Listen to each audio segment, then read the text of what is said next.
Sorry guys, I didn't realize that the app that I'm using only allows you to talk for 15 minutes, and I didn't even realize that I was talking for 15 minutes. So, but this is part 2 of the same video, and I'm just going to pick up where I left off. So we were talking about making willow tea.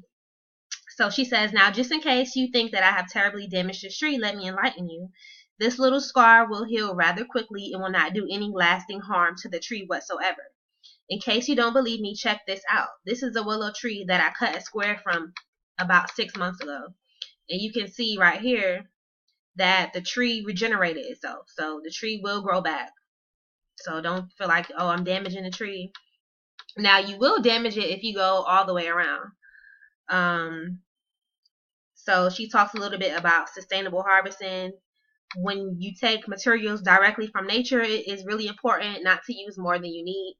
It's also important not to destroy the source. So this is how you will destroy the tree. If you take from the same tree twice in 1 year, you will destroy it. Also, never ever cut a ring all the way around the bark. So basically, you don't want to take a whole circular portion around the whole tree. So you just want to take a little square about as big as your palm, and that's all you need for a single dose. If you take too much bark at one time, it can kill the tree. But if you cut a ring around the tree, it will definitely kill it. So she says, just wrap your pieces of bark in a napkin and head home. So now this is step 3. This is actually making the tea. So if you have a coffee filter, you can put the bark in there, or if not, just put it directly into the water. It's fine. You want to chop it up a little bit if you can to make the surface area a little bit smaller so that you can extract more of the active constituents, the salicylic acid.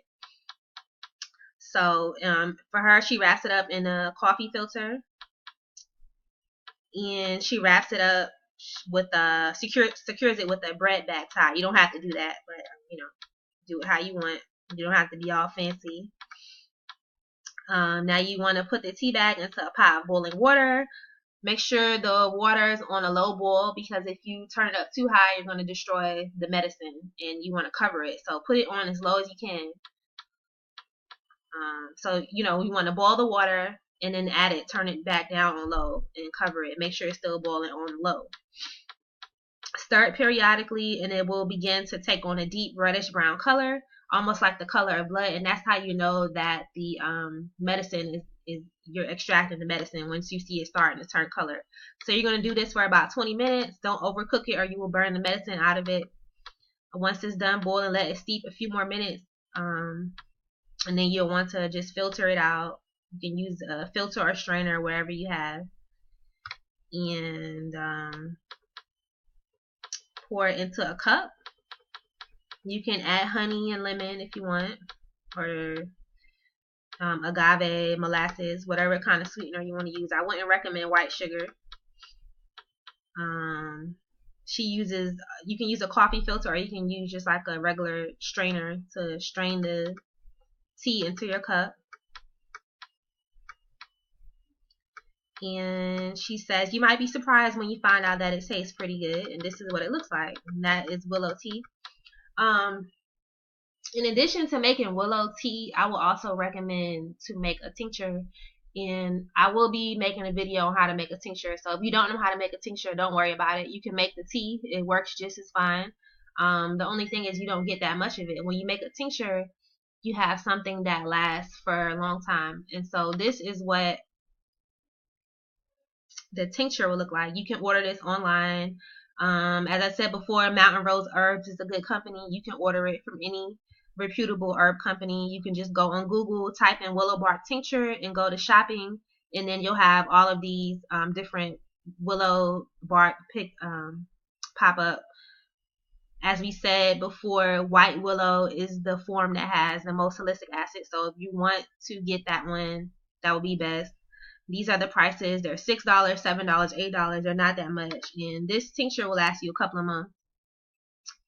If you want to just go ahead and buy it. If you don't want to make the tea, or if you want to make the tea, go ahead and make the tea so you know how to make the tea. And then you can also order the tincture so you have it for, like, if you're on the go, if you're outside, you don't have time to make a tea.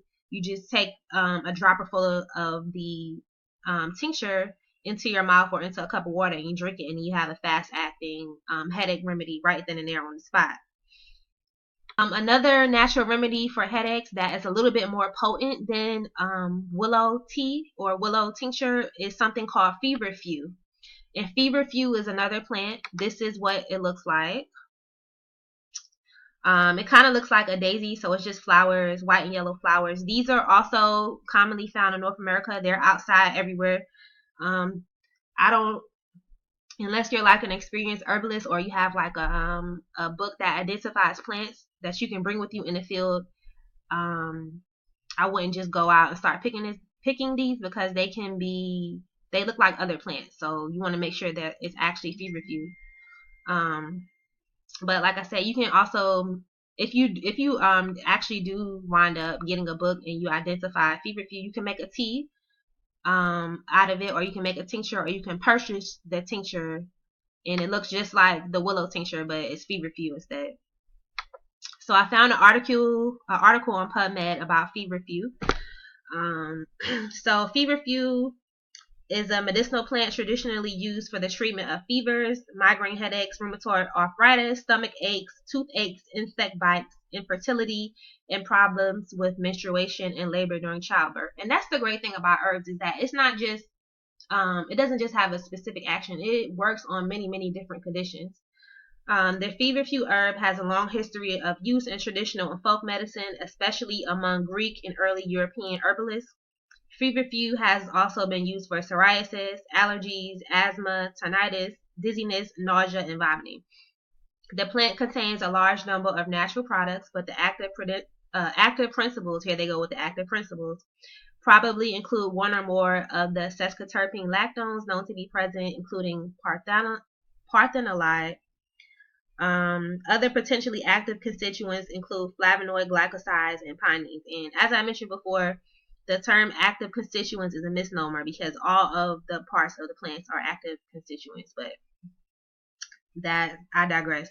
It has multiple pharmacologic properties, such as anti-cancer, anti-inflammatory, cardiotonic, which means it helps the heart, anti-spasmodic, and emmenagogue, which means that it stimulates menstrual flow. So for those who are having problems with menstruation, it will help with that. And it's also used as an enema for worms.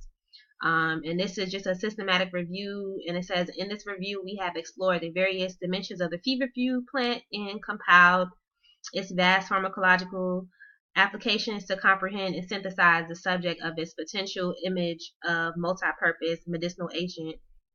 The plant is widely cultivated to large regions of the world, and its importance as a medicinal plant is growing substantially, with increasing and stronger reports in support of its multifarious therapeutic uses. So herbal medicine is on the up and up. They're doing many studies nowadays, because they're realizing that pharmaceutical drugs are toxic and people don't want them. And so I will post a link to this article as well. You can read the full article on your own. And I forgot to mention that this information is strictly for educational purposes, and it's not intended to diagnose, treat, or cure. Some other things you can do for headache that are also fast acting. And when you have a headache, you want to hit it from multiple sources. So I would do the willow bark and the Feverfew together. And you can also use essential oils. Some essential oils that are great for headaches are rosemary, lavender, peppermint, and chamomile. Now, they sell essential oils everywhere. They sell them at Walmart, the beauty supply store. You can order them online. They're at the farmer's market. They're everywhere. But the thing about essential oils, and for all herbs for that matter, you want to make sure that they are from reputable companies. So usually when you, in the case of essential oils, you want to make sure that it has the actual scientific name of the herb. So if you're, for example, if you are getting lavender essential oil, you want to make sure that on the package, on the label, it says lavandula angustifolia. So if it doesn't have the actual scientific name, or if it says lavandin, you don't want that, because lavandin is a hybrid. And if it doesn't have the actual scientific name on it, you're not sure that you're getting the actual herb lavender.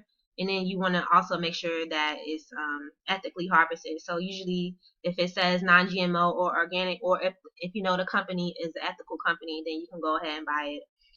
Peppermint, scientific name is Mentha piperita, and rosemary is Rosmarinus officinalis. So as long as it has the actual scientific name on it, it's pretty much good to go. And so with these essential oils, you can just rub it on your temples so it can go directly to where your headache is, or you can just rub it somewhere else where you have like a pulse, like maybe on your wrist or somewhere. So that's all I have for you guys today on headaches and migraines. If you have any questions, please feel free to reach out to me on either through Facebook or on my YouTube page. Or if you have my number, you can text me, call me, leave a comment, like, share, subscribe. And thank you guys so much for listening to me ramble on. And y'all have a blessed day. All right, bye-bye.